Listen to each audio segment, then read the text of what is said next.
Davi e Batseba. A Bíblia não se cala sobre os erros de seus personagens, mesmo daqueles considerados de grande importância. Esta é uma forte evidência a favor de sua veracidade. Davi, no dia da batalha, preferiu ficar em casa descansando. 1 Samuel, capítulo 11, versos 1. Aquele que se mostrara tão audacioso no confronto com Golias, agora deixa que outros enfrentem o inimigo. Estaria acomodado após a conquista do trono. Seria uma questão de preguiça, negligência, omissão? Talvez, sendo rei, podia fazer ou deixar de fazer o que quisesse. Contudo, a soberania sem limites criou oportunidade para o pecado. Houve mau uso de sua liberdade. Estando no terraço ocioso, talvez com a mente vazia, viu uma mulher tomando banho. O homem é muito influenciado pelo que vê. Davi não era diferente. Batseba, por sua vez, foi imprudente ou mal intencionada ao desnudar-se sem os devidos cuidados. Imediatamente, Davi mandou que a buscassem para si. Quem poderia resistir à ordem do rei? Entretanto, verificou-se ali o abuso de autoridade a serviço da cobiça e do egoísmo. A concupiscência tomou o lugar do amor ao próximo. Todo líder precisa ser vigilante no uso das prerrogativas de sua posição, reconhecendo os limites de sua autoridade. A função de liberdade não significa permissão para o pecado nem isenção de responsabilidade. O súdito ou subordinado não deve ser usado como objeto de exploração ou manipulação. Davi cometeu adultério com Batseba e não imaginou que pudesse ser descoberto. Afinal, não houve testemunhas daquele crime. Samuel 2, capítulo 12, verso 12. Se a mulher dissesse alguma coisa, ninguém acreditaria, e ela ainda poderia sofrer punições por acusar o rei. Batseba voltou para casa. O problema parecia encerrado. Contudo, era apenas o início de um longo pesadelo.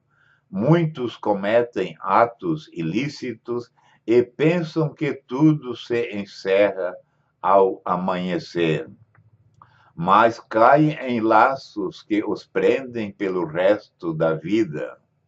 O ato pecaminoso deu início a uma série de fatos descontrolados, numa sequência cada vez mais complicada, irreversível e com desfecho trágico.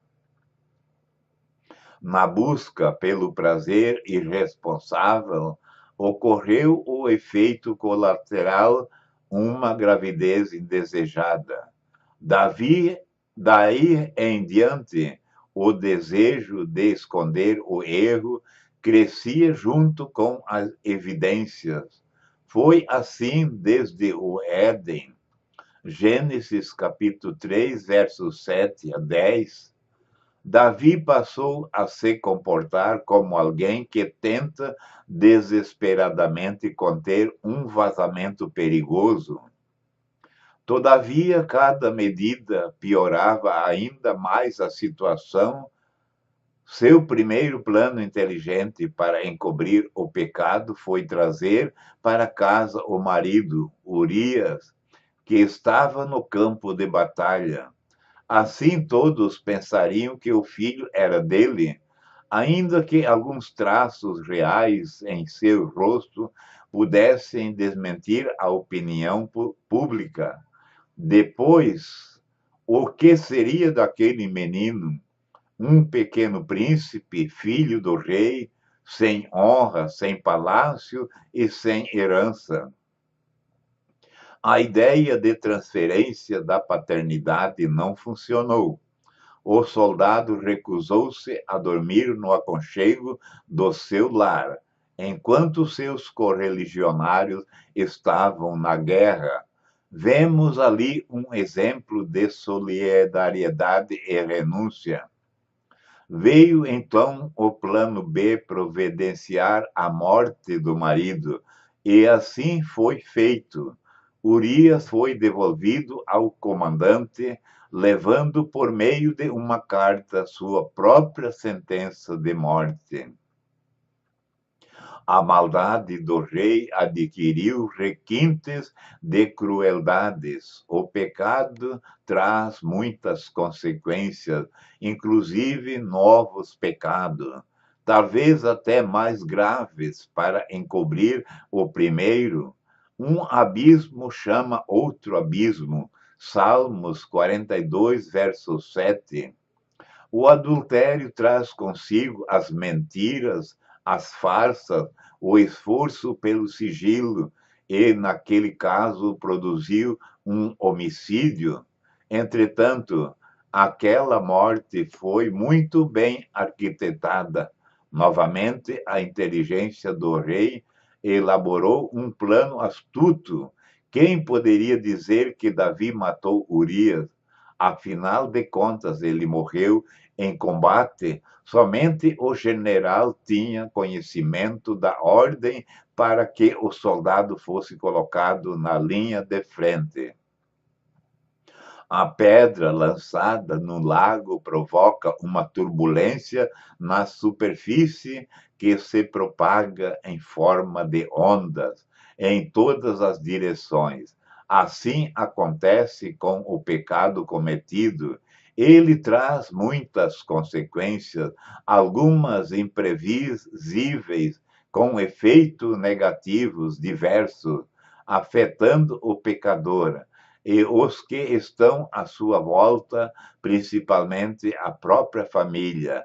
O Antigo Testamento traz exemplos de famílias destruídas por causa do pecado de um de seus membros, geralmente do pai. Josué, capítulo 7, versos 24, 26, Números, capítulo 16, versos 31 e 32. No caso de Davi, sua família sofreu graves danos. 2 Samuel, capítulo 12, versos 10, versículo 12.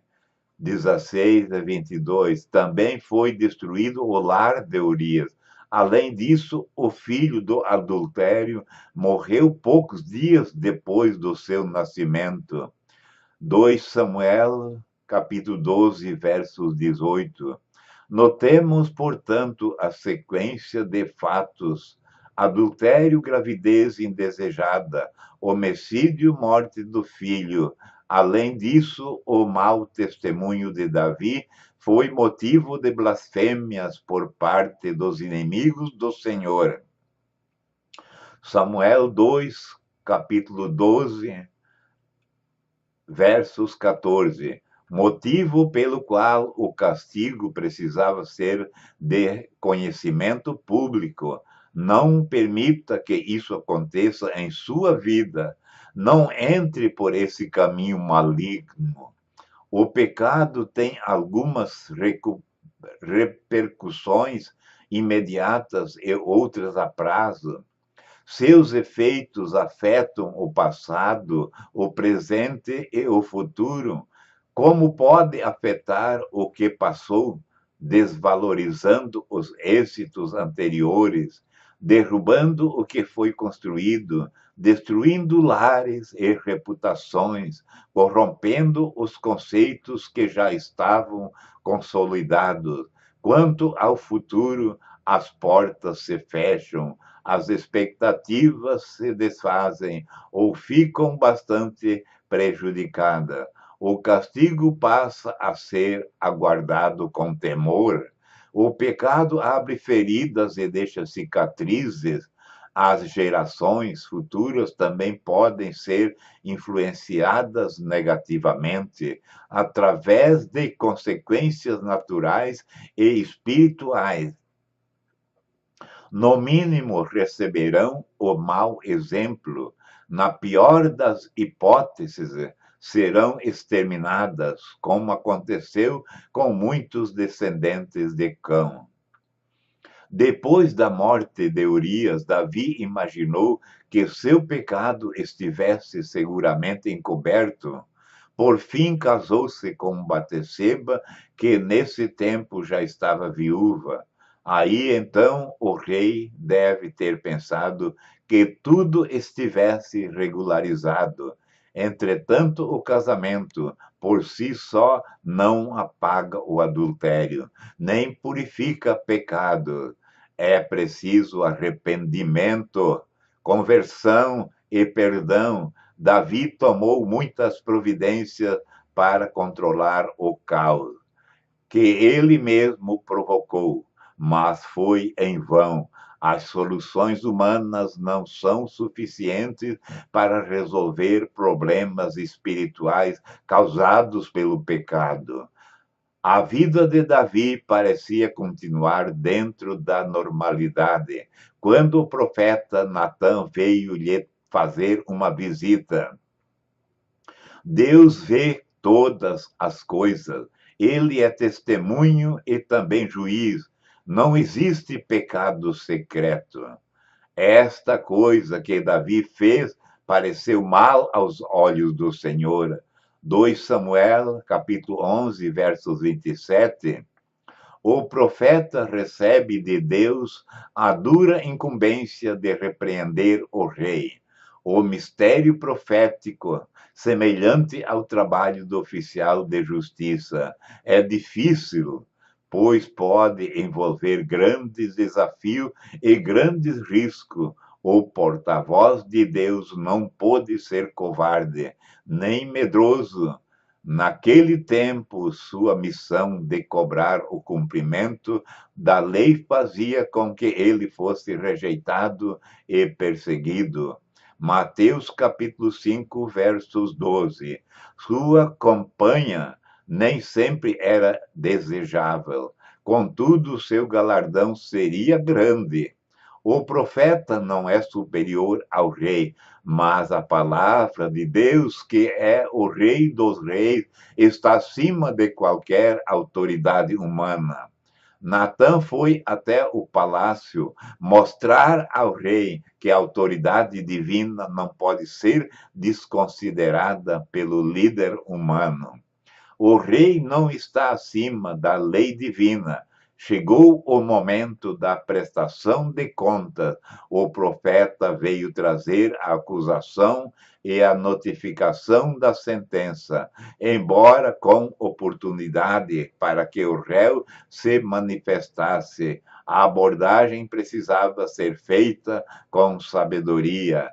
Para tanto, uma parábola foi proposta. Davi, sendo músico e poeta, gostava de parábola, principalmente sobre ovelhas. Contudo, esta não lhe seria agradável. Ouvindo a respeito do erro do personagem do fictício, o rei se apressou em pronunciar a condenação sobre ele. 2 Samuel, capítulo 12, verso 5. Somos rápidos para julgar os pecados alheios e lentos para o reconhecimento dos nossos. Então, Natã resolveu que o personagem pecador representava o próprio rei. Quando vimos a palavra de Deus, precisamos olhar para nós mesmos e não ficar tentando enquadrar as outras pessoas.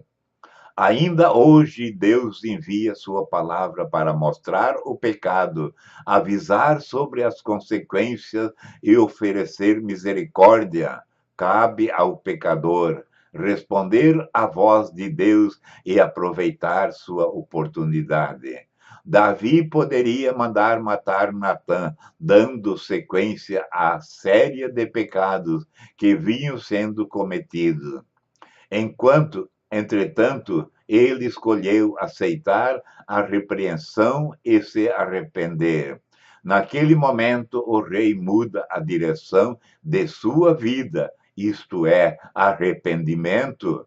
Naqueles dias, Davi compôs o Salmo 51, expressando todo o seu pesar e transformação. Se não houvesse mudança, Davi morreria. Samuel 2, capítulo 12, versos 13, esta seria a próxima etapa em sua trajetória de transgressões. Afinal, o salário do pecado é a morte. Romanos, capítulo 6, versos 23. Contudo, o rei tomou a decisão correta. Escolheu o perdão e a vida de Davi foi perdoada. 2 Samuel, capítulo 12, versos 13. A todos os pecadores, Deus chama ao arrependimento. Atos, capítulo 17, versos 30. Os danos causados pelo pecado podem ser muitos, mas o Senhor deseja livrar nossas almas do inferno, que é a última estação para os que insistem em andar longe dos caminhos do Senhor. Deus perdoa, mas muitas consequências permanecem, portanto, a prevenção é o melhor remédio. O filho daquela união morreu. Um inocente sofreu consequência do pecado de seu pai. Devemos ser cuidadosos para que os nossos filhos não sejam vítimas de nossas iniquidades. Sejamos sábios e não loucos. Sábio é aquele que escolhe a justiça e a retidão. O relato nos ensina sobre o caráter humano e o caráter divino. O amor e a misericórdia de Deus se destacam através do perdão concedido àquele que cometeu pecados tão graves. Talvez não sejamos capazes de perdoar erros de tal magnitude. 2 Samuel, capítulo 2, verso 5. Por outro lado, a misericórdia de Deus não deve ser utilizada como desculpa para a prática do pecado, pois as consequências deste podem ser devastadoras a ponto de exterminar o pecador antes do arrependimento e do perdão. Aprendamos com a história de Davi. Aquele grande servo de Deus cometeu graves pecados, mas não permaneceu neles. Que Deus nos ajude para que nossas vidas sejam conduzidas dentro da sua vontade, de acordo com a sua palavra, produzindo motivos de glória para o seu nome. Que Deus, o nosso Pai, escuta e abençoa a todas aquelas pessoas que escutarem essa palavra de Davi. Amém e glória a Deus.